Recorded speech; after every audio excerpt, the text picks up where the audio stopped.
नमस्कार, मैं पवन थलियारी astro world YouTube channel पे आपका पुनः स्वागत करता हूं। आज हम अपने पार्ट 33 में फलित ज्योतिष को आसानी से सीखने के क्रम में 33 पार्ट में पहुंच गए हैं और आज हम पंच महापुरुष राजयोग की सीरीज में पार्ट 2 मालव्य योग पे चर्चा करेंगे और देखेंगे कि किस तरह शुक्र देव जो है मालव्य योग, जो पंच महापुरुष योग में से जो दूसरा जो शुभ ग्रह यानी पहला शुभ ग्रह कौन से थे? गुरु, जिन्होंने हंस, जो हमने पिछले पार्ट में पढ़ा, हंस राजयोग बनाया। आज हम देखेंगे कि शुक्र देव जो है शुभ ग्रह होते हुए किस तरह से पंच महापुरुष राजयोग में से एक जो राजयोग है उसको बनाते हैं और वो किस तरह से कुंडली में निर्मित होता है। इसको जो है हम 3 पार्ट्स में देखेंगे, पार्ट ए, पार्ट बी और पार्ट सी। आसानी से समझने के लिए मैंने इसको 3 पार्ट्स में डिवाइड किया है। पहले पार्ट में हम संक्षेप में पढ़ेंगे कंडीशंस कि कब कब कैसे कैसे बनता है ये। वैसे तो हमने सारी डिटेल में जो कंडीशन है वो पिछले पार्ट में पार्ट 32 में समझ ली है, देख ली है, लेकिन फिर भी आज थोड़ी सी उनको रिवाइज करेंगे। उसके बाद पार्ट बी में हम पढ़ेंगे कि अगर ये, आज समझेंगे हम कि अगर ये योग बनता है किसी भी जातक की कुंडली में तो वो फल क्या करता है, जीवन में उसे क्या क्या चीजें प्राप्त होगी और किन किन जो है जो पदों पे वो पहुंच सकता है या किन किन जो है किस ऊंचाई पे वो जा सकता है ना। तो ये हम पढ़ेंगे पार्ट बी में। और पार्ट सी में जो है हम इंपॉर्टेंट जिसमें देखेंगे कि कौन से लग्नों के में ये बनता है और कौन से लग्नों में बनते हुए भी नहीं बनता है, मतलब होते हुए भी ये उस जो है राजयोग की श्रेणी में नहीं आता और सामान्य फल ही करता है। तो हम टाइम वेस्ट ना करते हुए सीधे हम देखते हैं पंच महापुरुष राजयोग मालव्य योग। कौन सा योग बोलते हैं इसको? मालव्य, जो है हमारे शुक्र देव बनाते हैं, जो हमारे शुभ ग्रहों की श्रेणी में आते हैं। तो इसमें देखो, सबसे पहले हम पार्ट ए में आते हैं कि ये बनता कब है।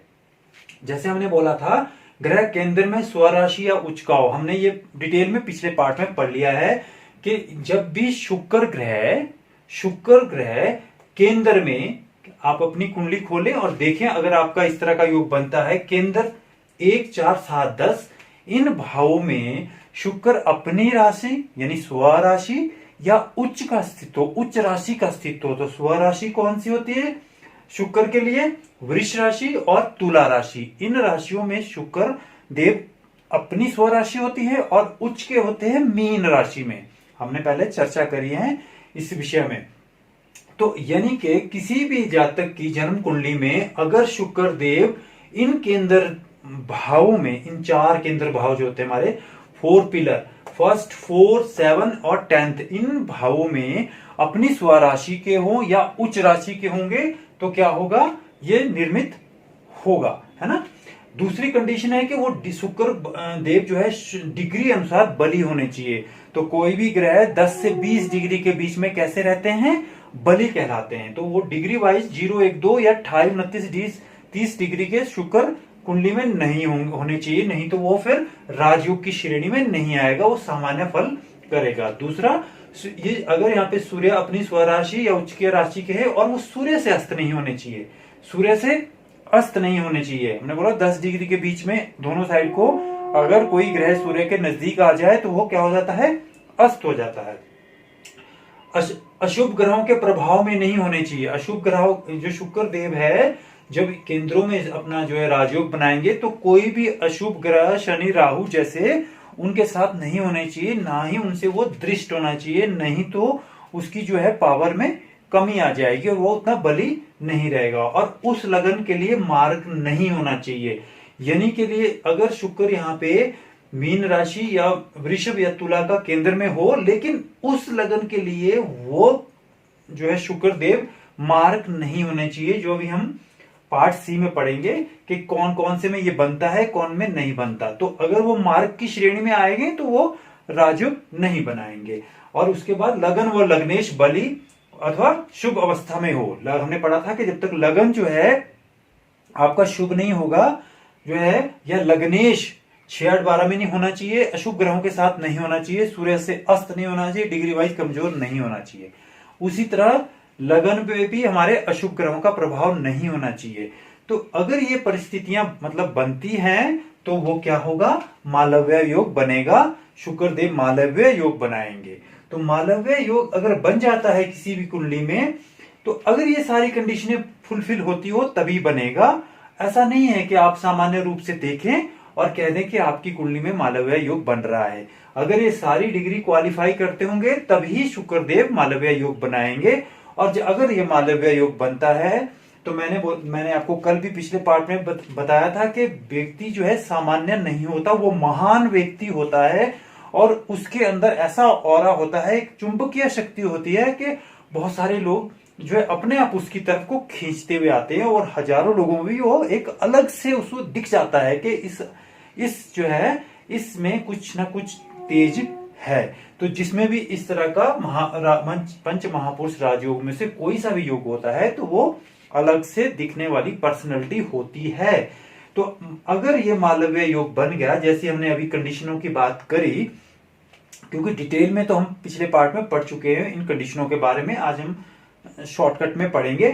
तो फिर क्या कैसा जातक होगा वो हम पार्ट बी में आज देखते हैं कि अगर ये योग बन गया, हमने देख लिया कि केंद्र में शुक्र देव जो है इन सारी चीजों को क्वालिफाई करते हुए बैठे हैं, तो फिर क्या देंगे आपको वो जीवन में, तो उसको देखते हैं। तो क्या होगा, जातक माला माल अर्थात धनी होगा। शुक्र देव क्या है, धन के कारक ग्रह हैं।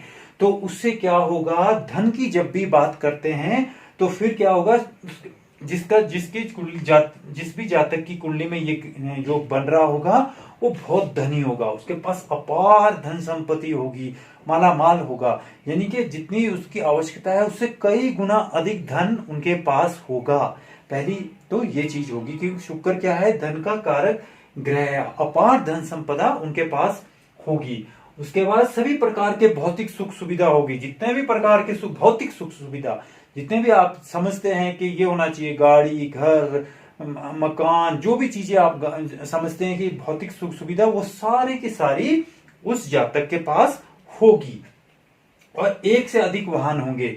वाहन जो है सामान्य वाहन रखने वाला व्यक्ति नहीं होगा, एंटीक वाहन रखने वाला के शौकीन होंगे, जैसे जो है या जिन गाड़ियों के जो है मिनिमम या लिमिटेड एडिशन आते हैं वो गाड़ियां उनके पास होगी।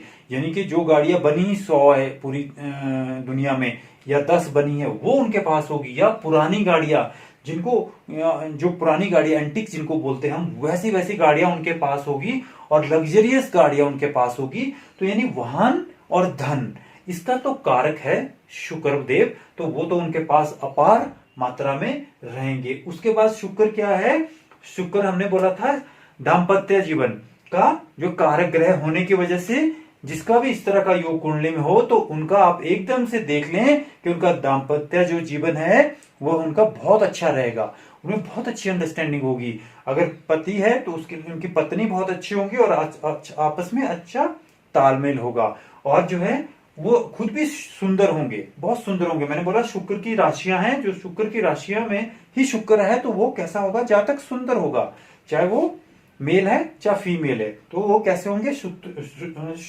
सुंदर होंगे। क्योंकि मीन राशि शुक्र की उच्च राशि है, अगर शुक्र वहां पे भी हो, जैसे हमने बात पहले भी करी थी, तो कैसे होते हैं, सुंदर होते हैं। और क्या होते हैं, संतान सुख। संतान सुख की बात क्यों शुक्र के साथ जोड़ी गई है, क्योंकि वैसे तो बृहस्पति है संतान सुख देने के लिए। हमने हंस योग में देखा था कि संतान से सुख कब मिलेगा, जब बृहस्पति देते, वो हंस योग में बात करी थी। लेकिन हम यहाँ पे क्यों कर रहे हैं संतान सुख की बात, क्योंकि जो वंश वृद्धि का कारक है वो वंश वृद्धि का कारक ग्रह शुक्र है। तो अगर शुक्र मालव्य जैसा राजयोग बना रहा होगा तो आपका वंश कभी खत्म नहीं होगा और वंश आगे से आगे चलता जाएगा, बहुत अच्छे से चलता जाएगा, यानी उससे आपको सुख होगा। तो इसलिए यहाँ पे संतान सुख की बात भी इस योग में करते हैं। उसके बाद अच्छा शिक्षक, अब ये सारी जो है कॉन्ट्राडिक्ट जैसी बात है, इसलिए मैं आपको एक्सप्लेन कर रहा हूं कि अच्छा शिक्षक तो हम बृहस्पति के बात में करते, जब हंस योग था तब हमने बोला था कि अच्छे शिक्षक होंगे। तो शुक्र के बारे में मालव्य योग में हम क्यों बात कर रहे हैं उसे भी हम थोड़ा समझ लेते हैं। क्योंकि गुरु जो है, जो बृहस्पति गुरुदेव है वो जो है देवताओं के गुरु थे, और जो शुक्र देव थे वो असुरों के गुरु थे, देते तो वो भी शिक्षा थे। और वो भी अच्छे शिक्षक थे। और वो, मैं कहूं, वो भी बहुत अच्छे शिक्षक थे। क्यों थे? क्योंकि वो असुरों को शिक्षा देते थे, जो जो एक किस्म से जो यानी कि जो ज्यादा अशिक्षित या जिनको समझाना ज्यादा मुश्किल होता है। तो इन्हें आप गुरु को इस तरह का शिक्षक मान के चलें कि जो गुरु जो है बैंक बेंचर को भी, जो है बैक बेंचर को भी समझा सके, ऐसे गुरु होंगे। यानी क्या होंगे? एक अच्छे शिक्षक होंगे। क्योंकि जो गुरु है, गुरु जो देव है, वो कैसे होते हैं? जैसे कॉलेज में हमने बात पिछले कल करी थी, कॉलेज यूनिवर्सिटी में प्रोफेसर हो सकते हैं, यानी पढ़े लिखे लोगों को पढ़ाने के लिए गुरु की जरूरत पड़ती है। लेकिन असुर वाले गुरु जो है शुक्रदेव, जो अनपढ़ लोग हैं उनको पढ़ाने के लिए, यानी कि जो कमजोर, जैसे असुरों के गुरु है, यानी कि जो कमजोर लोग हैं उनको भी पढ़ा सकते हैं, ऐसी उनमें क्षमता रहती है। तो ये अच्छे शिक्षक होते हैं। शुक्र में जो मालव्य योग बनाते हैं वो अच्छे शिक्षक होते हैं, ऐसे लोगों को भी समझा सकते हैं जिनको आम आदमी नहीं समझा सकता है। तो इस ये फर्क है जब जो हंस योग में शिक्षक बनते हैं और जब मालव्य योग में शिक्षक बनते हैं, तो उनमें इस तरह का चेंजेस हमने उसमें फलादेश में आता है।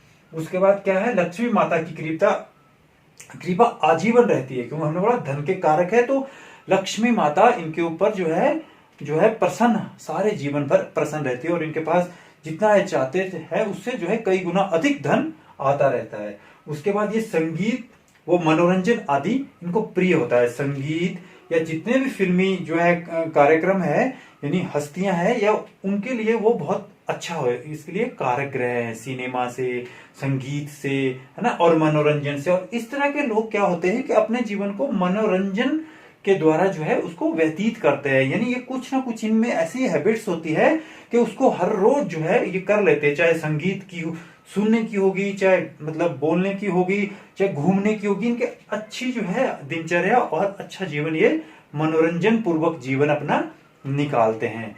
और उसके बाद एक इनमें क्या होती है? चुंबकीय अट्रैक्शन पावर, चुंबकीय आकर्षण होता है कि इनकी तरफ को लोग खींच के आते हैं। जैसे हमने बात किया कि इस योग में जन्मे जातक क्या होते हैं? सुंदर भी होते हैं और अट्रैक्टिव होते हैं। तो उनकी तरफ जो है हजारों लोग वैसे ही खींचे चले आते हैं, चाहे वो मेल हो चाहे वो फीमेल हो। तो क्या होता है? इनमें अट्रैक्शन पावर होती है, और ये जल्दी से ही लोगों को जो है अपनी तरफ को खींच लेते हैं, अपना ध्यान खींच लेते हैं, चाहे ज्ञान के बल पे, चाहे सौंदर्य के बल पे, है ना। और महान पब्लिक फिगर होते हैं। मैंने यहाँ पे बात करी महान पब्लिक फिगर, यानी लोगों में ये जाने पहचाने होते हैं, इनकी ख्याति बहुत अच्छी होती है, जिनके भी ये मालव्य शुक्र से योग बना होता है। जैसे अगर मैं आपको कुछ लोग मतलब महान हस्तियों की बात बताऊं, तो जैसे राजकुमार जी थे हमारे, है ना, फिल्मी हस्ती, समिता पाटिल जी थे और जयललिता जी थे। उनकी कुंडलियों में ये क्या था? मालव्य नामक योग था। वो जिससे जो है वो क्या थे? स्टाइलिश लोग थे। ये लोग ये अपने स्टाइल के लिए जाने जाते थे। समिता पाटिल होगी, राजकुमार जी, जयललिता जी, आपने सुना ही होगा, देखा होगा, सुना होगा। ये सारे लोग क्या थे? स्टाइलिश थे। तो यानी जिसके भी मालव्य योग होगा वो स्टाइलिश होता है और पब्लिक फिगर होता है, यानी कि लोग उसको बड़ी मतलब छोटे से लेके बड़े बच्चे सभी उनको जानते हैं, उनके नाम को उनके जानते हैं, कि उनके स्टाइल को जानते हैं। और चमकने वाली सभी चीजें, जितने भी इस धरती पे चमकने वाली चीजें, उनपे सभी अधिपति उनका कौन है? शुक्र देव है। तो यानी कि जितने भी ज्वेलरी है, या जितने भी आपके ये रत्न जिनको हम बोलते हैं ना, स्टोन्स है, या जितने भी और चीजें हैं, वो सारी की सारी उनके पास रहती है। और वो जो है अधिपति उसमें शुक्र देव होने की वजह से उनके पास वो सारी चीजें। और इनका क्या होता है? एक सबसे बड़ी बात क्या होती है जिनका ये योग बनता है, कि थोड़ा सा मैं डिफरेंस आपको बता दूं कि मंगल है भूमि का कारक ग्रह। जब मंगल से हमारा पंच महापुरुष राजयोग बनेगा रोचक नामक, तो उस जातक के पास जमीन ज्यादा होती है। और जब शनि से शश बनेगा तो वो कंस्ट्रक्शन वर्क में आगे होगा, यानी घर बनाने में, या होंगे उसके बहुत सारे घर, मतलब कंस्ट्रक्शन। और जब इंटीरियर डेकोरेशन की बात आती है तो हमारे पास मालव्य योग देखना पड़ता है। यानी अगर आपकी कुंडली में मालव्य योग है तो आपके घर की इंटीरियर डेकोरेशन इस तरह की होगी कि अंदर जाते ही आदमी को चकाचौंध हो जाएगा आपका घर देख कि सारी किस तरह से उन्होंने इतने अच्छे से किया होता है, और ऐसी एंटिक चीजें और ऐसी चीजें अपने घर में रखी होती है जिसको एक सामान्य आदमी सोच भी नहीं सकता। तो इस तरह का व्यक्तित्व, इस तरह की वो जो है इंसान होते हैं। उसके बाद इंटीरियर हो गया जी, ब्यूटी। ब्यूटी हमने बात कर दी कि वो कैसे होंगे, अट्रैक्टिव और सुंदर होते हैं। और एक और चीज कि ये क्या होता है, जो हमारे शुक्र देव थे वो मतलब गुरुदेव से भी अधिक मंत्रों में जो है उनकी महारत हासिल थी। तो यानी अगर हम, क्योंकि वो क्या करते थे शुक्र देव, अगर देवता लोग जो है असुरों को मार देते थे, फिर भी जो है शुक्र देव मंत्रों से उनको जिंदा कर देते थे। वो उनके पास एक अलग विद्या थी। तो यानी जिसका भी मालव्य योग होता है तो उनके पास क्या है, या शुक्र बलवान होता है तो वो जो है मंत्र विद्या में भी निपुण होते हैं। तो ये हमने समझना है कि शिक्षा में कौन सी शिक्षा, मंत्र विद्या में कौन किस तरह से आगे हो सकता है, या किसको जो है उसमें सफलता मिल सकती है। तो इस तरह के हमारे को मालव्य योग को देखना होगा। तो इस तरह से हमने ये मैंने कुछ जो है मेन चीजें लिखी हैं। इसके अलावा जितने भी शुक्र के कार्यकर्ता होते हैं उसमें उनको वृद्धि होती है और सारे उनको मिलते हैं। तो इस तरह से हमने मालव्य योग को समझना है। अब हम देखते हैं पार्ट सी कि मालव्य योग बनने या ना बनने वाले लगन। हाँ, इसमें मैं इंपॉर्टेंट चीज आपको ये बता दूं कि अगर जिस 12 के 12 लग्नों में 6 लगन ऐसे हैं जिनमें ये योग बनता है, और 6 लगन ही दूसरे ऐसे हैं जिनमें ये योग बनते हुए भी नहीं बनता है। लेकिन इंपॉर्टेंट चीज ये है कि 12 के 12 लग्नों में मालव्य योग बन सकता है अगर शुक्र वहां कहीं विराजमान हो। यानी कि केंद्र में इन 12 के 12 लग्नों में आप लगा के देख लो, बना के देख लो, 12 के 12 लग्नों में कोई सा भी यहां पे लगन हो जाए, उसके अकॉर्डिंग इन 4 भावों में, इन 3 राशियों में से वृष, तुला और मीन, हमने बोला था कि वो बीच में होनी चाहिए, शुक्र की स्वयं की राशि या उच्च की। तो इन चारों भावों में से कहीं ना कहीं ये 3 में से एक राशि आएगी। आप कोई सा लगन भी घुमा के देख लो। लेकिन आने के बावजूद भी 6 राशियां ऐसी है, ये मैंने यहां पे रेड लिखी है, 6 लगन ऐसे है जिनमें लगन बनेगा तो सब में, लेकिन वो जो नहीं बनेगा, यानी कि वो जो इस मालव्य योग की श्रेणी में नहीं आएगा। इसको देखने के लिए हम स्टार्ट मेष लगन से करते हैं। जैसे हम फॉर एग्जाम्पल देख लेते हैं मेष लगन। हमने यहां बोला किन किन लग्नों में बनता है, बन सकता इसलिए बोल रहा हूं कि ये कंडीशन भी सारी पूरी फुलफिल करते होना चाहिए, और वहां पे वो अपनी राशि में बैठा भी होना चाहिए। इन 4 भावों में तो हो सकता है कहीं पे भी, जैसे अब इसमें यहां आ रही है तो यहीं शुक्र होना चाहिए। अब यहां पे लगन केंद्र का मतलब ये नहीं कि यहां पे शुक्र हो, अपनी राशि में बैठा होना चाहिए, यानी वृष या तुला या मीन राशि में होना चाहिए, और उस लगन के लिए वो मारक नहीं होना चाहिए। तो ये जो है वृष, मिथुन, कन्या, तुला, मकर और कुंभ, इन लग्नों में ही ये बन सकता है। ये जो दूसरे लगन है जैसे मेष, कर्क, सिंह, है ना, वृश्चिक, धनु और मीन, इन लग्नों में जो मैंने रेड किए हुए, इन लग्नों में ये नहीं बनेगा, क्योंकि इन लग्नों के लिए शुक्र क्या होते हैं, मारक होते हैं, मारक ग्रह होते हैं। तो इसलिए वो इतना राजयोग कारक नहीं होगा। ये ठीक है कि सामान्य से अधिक फल देगा अगर शुक्र, अब जैसे फॉर एग्जांपल आप देखें मेष लगन में, हमने बोला मेष लगन में ये नहीं बनता। क्यों नहीं बनता? क्योंकि इन चारों भावों में कौन सी राशि आई, 3 कौन सी चाहिए हमारे को, 2, 7 और 12। 2 और 12 तो बाहर हो गई, 7 बीच में आई। तो अगर शुक्र देव यहां बैठ जाते हैं तो इस लगन को जो है शुक्र, मेष लगन को शुक्र जो है मारक ग्रह हैं, दोनों मारक भाव इसके पास हैं, और साथ ही ये लगन का शत्रु होने की वजह से इस कुंडली के लिए ये मारक हुए। और अगर शुक्र देव यहां बैठ भी जाते हैं तो वो सामान्य फल करेंगे, सामान्य से थोड़ा अच्छा करेंगे, क्योंकि अपनी राशि में है। मालव्य योग तो बना रहे हैं लेकिन मालव्य योग की पूरी कंडीशनें फुलफिल नहीं कर रहे हैं, इसलिए वो जो अभी हमने बातें करी उस तरह की बातें उनके जीवन में नहीं होगी, और वो आपको सामान्य इंसान की तरह ही दिखेंगे। तो बस ये चीज ध्यान रखने की है कि अगर जैसे कर्क लगन भी होगा फिर भी ये नहीं बनेगा। अगर 4 यहां पे आ जाएगा तो 5, 6, 7, 8, 9वीं राशि यहां पे आएगी, 9वीं की नहीं हमारे को जरूरत, 4, 5, 6, 7 8 9 10 11 12 यहां पे आ गया। यहां पे देखो 1 2 यहां पे आ गया, यानी कि दूसरी राशि यहां पे आएगी। अगर हमारा ये जो है आप देखिए कर्क लगन अगर बने, कर्क लगन में भी नहीं बनेगा। क्यों नहीं बनेगा? 4 अगर हम यहां लिखते हैं 5 6 7 8 9 10 11 12 1 2 3। अब आप देखो यहां क्या हुए, यहां मान लीजिए शुक्र बैठ जाते हैं तो एक कंडीशन तो हो रही है पूरी के शुक्र अपनी राशि में बैठे हैं केंद्र में, लेकिन इस लगन में शुक्र जो है एक अशुभ भाव के और एक ये जो इसके जो है लगन के शत्रु होने की वजह से ये मारक कहलाते हैं कर्क लगन में, और वो जो है ये जो मालव्य नामक राजयोग का निर्माण नहीं करते।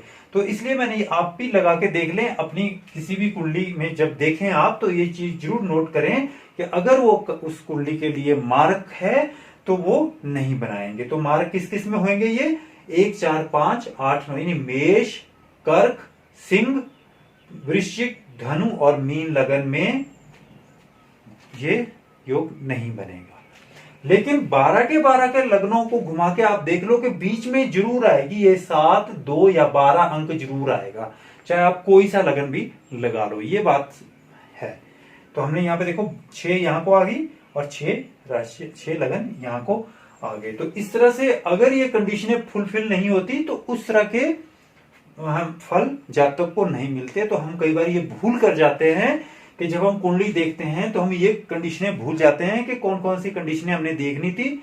वो हो सकता है उस लगन के लिए हमने देखा कि कर्क लगन है और जो यहाँ पे गुरु शुक्र अपनी राशि के बैठे हैं तो ये मालव्य नामक राजयोग बन गया और हम उस जातक को इस तरह से फल कहने लग जाते हैं, जबकि वास्तव में वो वैसा नहीं होता।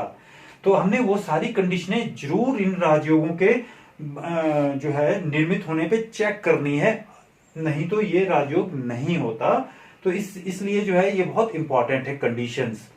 तो अब आज हमने देखा कि मालव्य जो योग है, पंच महापुरुष में राजयोग में मालव्य योग कैसे निर्मित होता है, और अगर ये निर्मित होता है तो जातक को क्या फल देता है, और कौन कौन से जो भावों में ये लगन्स में ये बनता है और कौन कौन से लगन में ये बन के भी नहीं बनता है। इस लगन में ये देखो आप मेष लगन और कर्क लगन की 2 कुंडलियां मैंने लगाई है, तो मेष लगन में बन के भी नहीं बनता है। यहाँ पे देखो अगर 7 लिखा है, अगर शुक्र यहाँ पे होगा तो ये बन के भी नहीं बना, और अगर कर्क लगन होगा तो यहाँ पे गुरु आएंगे, ये शुक्र आएंगे, तो शुक्र अगर यहाँ पे अपनी राशि में केंद्र में होने के बाद भी ये मालव्य योग नहीं बना रहे हैं। बस ये चीज इंपॉर्टेंट है समझनी कि बना रहे हैं या नहीं बना रहे हैं। अगर बना रहे हैं तो ये सारी चीजें आप बोल दें कि अगर 6 के 6 जो है कंडीशन फुलफिल करता हो तो ये सारी चीजें आपको दिख रही होगी जातक के पास, सारी चीजें सोना चांदी पैसे अट्रैक्टिव जो होगा